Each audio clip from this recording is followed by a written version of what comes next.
There is an aircraft that is on almost every pilot's dream bucket list. And I say aircraft because it is not an airplane. Today I get to fly the Goodyear Blimp! Hot take, but blimps are the pinnacle of what humanity has to offer. It's aviation for the sake of aviation in kind of the most absurd, peak way possible. I have been waiting 100 years for this opportunity, and I am so grateful to Goodyear for finally making it happen. So the Goodyear Blimp is no longer technically a blimp. It is a semi-rigid airship. Blimps can fully deflate. Semi-rigid airships, like this Zeppelin, have a skeleton inside, so they can't fully deflate even when you take all of the helium out. So technically, we just rode on a Goodyear semi-rigid airship, but that clearly doesn't roll off the tongue. So the Goodyear Blimp. It doesn't look as good on Yeah, no, it's not as good. Blimps are cool by tires. I'm fully bought into the merch. Before we could fly though, we all got weighed and sat down to watch a safety video and learn a little bit more about the Blimp. Goodyear Tire and Rubber Company is celebrating 100 years of operating the Goodyear Blimp this year, since the Pilgrim became the first helium-filled non-rigid airship in 1925. By the 1930s, Goodyear airships were a common sight at major events, now featuring illuminated signage. But as World War II began, Goodyear built nearly 150 airships for the Navy, where they had a really important role in keeping watch and escorting convoys. As the war ended, the Blimps went back to marketing duties, and in 1955 became the first aerial platform to provide a live television picture at a major event, a role it still has today.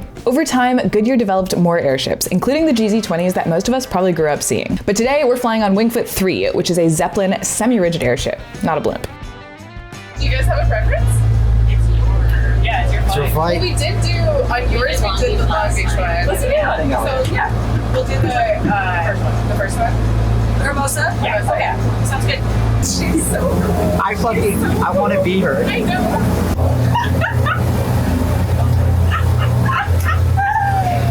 Let's go, dude.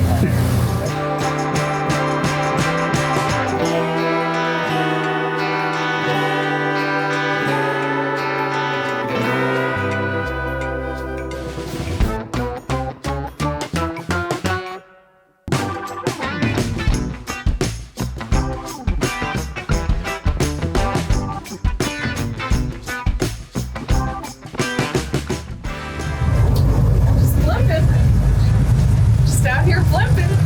Told my boss I was having a sick day. What? I'm having a sick day.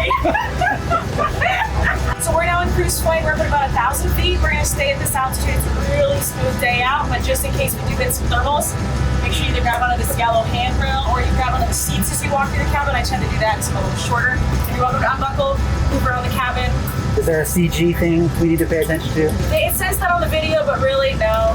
The ship is so much larger than the gondola, like the amount of CG change we don't even notice. We could all ship back there right now and it'd be like, we like to joke with people sometimes. If everybody goes back there, we'll pitch up like, oh no! It's not anything that we have to worry about, so. My name is Taylor Dean. I'm the Chief Pilot of the California Operations for Goodyear. So I started out in fixed wing flights. I was going to go to the commercial airlines, and as I was applying for jobs, I was on Google, and I found this job on a Google search. Didn't have any Blimp time when I started, and actually you don't have to have it, fortunately, because there's no Blimp schools out there. The way you actually get Blimp time is when you get hired on a company like this. To get hired on, it's about $12.50 aircraft in general, and then we don't set you free for another 50 hours. You still have to stay with somebody who's an instructor for a period of time. The hardest thing about flying Blimps is there's no simulators, so there's no way to throw those situations at a pilot that they'll run into, right? So you can get into a simulator, you can throw in emergencies, you can throw in weather, things like that. And so you don't learn things in a linear fashion, you learn it as it comes to you. So you might have a first day of work where you learn a lot, and it might not be in order. So I think it's just hard at the beginning to piece the puzzles together, and then eventually as you get more experience, it gets easier and easier to understand.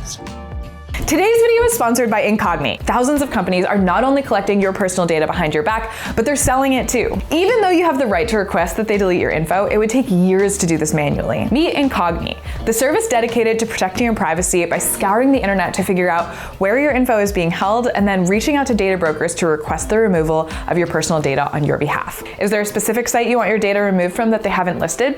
With Incogni's new custom removals feature, available in the unlimited and family unlimited plans, you can point to any website where your personal info is visible, and one of Incogni's privacy agents will take care of the rest for you. Being a public figure, things like my voice and face are easily replicated by AI. So imagine if my family's information got leaked. Bad actors would have direct access to their phone numbers and emails and could contact them pretending to be me to scam money or additional information out of them. Luckily, Incogni can stop these disasters before they ever occur. Give yourself the gift of privacy this holiday season by going to incogni.com/Foxlin and using code Foxlin for 60% off your plan. Incogni helps wipe yourself from the internet completely. They can't harm you if they can't find you. Get your personal data off the market by going to incogni.com/Foxlin and using code Foxlin for 60% off. Okay? Yeah. All good? You want to put the headset on? Hell yeah. Check, check. I hear you loud and clear. Perfect. You like it? I love it. Touch that side stick here. Yeah. And then you feel what I'm doing. Okay. Yeah. Just be easy going. Because even if you would press, let's say, to the left, I can press to the right. But now with this switch, you have the full command. So we leave it like that. So usually if I get in an aircraft, the first thing I do is some steep turns, but I assume that the Blimp doesn't really do steep turns. No, we can actually do steep turns with it. Really? And yes, you can do amazing things with it. The maneuverability here is kind of like a helicopter, maybe a little bit slower. Yeah, so Just a tiny bit slower than a helicopter. tiny bit slower. But it gives you, it's kind of like a combination of a plane, balloon, and a helicopter. Everything what you have in there either comes from let's say from a helicopter or from a plane or even from a balloon because we're filled with helium. Can I try turning? Yeah, hold on, let us go a little bit further out. So, okay, now we're at the beach, and if you move the stick slowly to the left. This feels very nose up attitude, is it not? Is this Yes, we're a little bit with the nose up. Okay. Because the view outside changed, you know? Yeah. So now you need to get out of the turn, go into the middle. Because there's still a momentum which brings you then more and more to the left, so you need to stop the turn. Now you need to go a little bit more right, so that we have a nice pass along the beach and Torrance. It's a slow response. This is the three engines, right? Yes, the three engines, the right, the aft, the left. This here is the mixture. Okay. That's the RPM. Okay. And this here are the thrust levers. You have two propellers in the back. You have a lateral and a vertical. The vertical or horizontal, you can swivel down to 90 degrees. As soon as it's passing 30 degrees, the control of the blade pitch or thrust control will be put onto the side stick.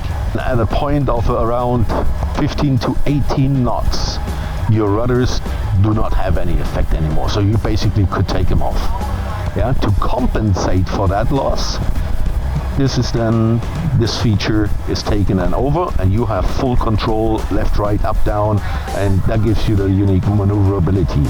It's kind of trippy how delayed the like you turn. It's like a big boat. It's like a big boat, yeah. So, and on a big boat, you cannot stop immediately, or even your turn is still turning, even if you are in neutral, and you need to always compensate for this. Is there trim? We have a trim possibility. We can trim with air, and with fuel. So we have on the left and the right engine, there is a in the middle. It's going through the helium chamber. There are the fuel tanks. And then we have one in the back where the aft engine compartment is. And then here above us and in the back, there are two so-called ballonets, and they are filled with air. And you see the content which is still available. If you would climb, then at one point we would hit 0. So that means this is our maximum flight altitude for that particular day. With this, we have the possibility to transfer air in the back or into the forward ballonet. And the same goes with the fuel. Those are our fuel content levels here. And if we would transfer all the fuel into the back, then we would become tail heavy and then suddenly would fly like this. Yeah, but we want to avoid that. So I'm pushing the nose down a lot. Is that normal? No. You're not pushing the nose down. So if you would push the nose down like this, see? Then it would go on. You had a tendency of nose up.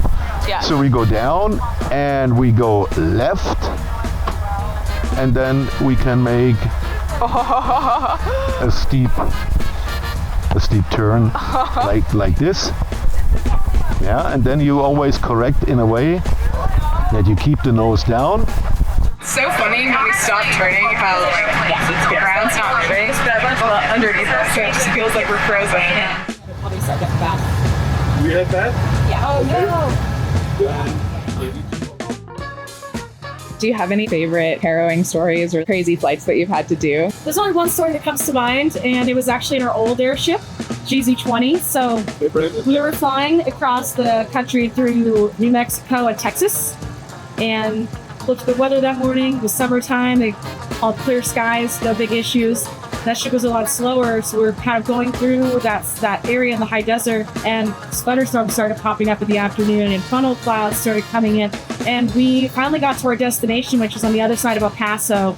And if you know El Paso, it's right next to the Mexico border, right by Juarez. We see all the thunder coming from the north, pushing us towards Mexico. And, getting worse and worse. And the ground crew at the time had to build our mast. They had to go out physically, drill stakes into the ground and erect this mobile mast that we would block the ship onto. Well, they were getting there, and it takes them about an hour and a half to do that. So we ended up waiting in the air, kind of getting more nervous as everything is getting worse. And they got us on the ground. When they were pulling us into the mast, then we got a huge gust. And at one point, they almost let us go, where we would have had to take off, and that would have been kind of, the sealed our fate to go off to the next location. Backup plan would be we'd end up in Mexico, and the ground crew would have to take all that down and follow us down there and try to find a spot for us to land, In Mexico? And we'd be going over the border without calling, we're just been a mess. So fortunately, it all worked out, but that was like the biggest pucker moment that I had. We were just wanting to be on the ground so bad. That's awesome. So what'd you learn? Actually, really hard to hold a straight level. Coming from the 140 or any kind of fixed wing airplane, you make a correction, it's like immediate because you have like tons of airplane over your control surfaces where it's here. You make a correction and the Blimp is like, oh, pretty. And then you're still making a correction, you're like, oh, shit. It's like driving a cruise ship, but in the sky. Kind of mind-blowing, but like, you can't really stall a Blimp. You can like pull all the way back up on the stick and it's like, well, now we're just in an uncomfortable attitude, but like, there's no wings, so there's no stall.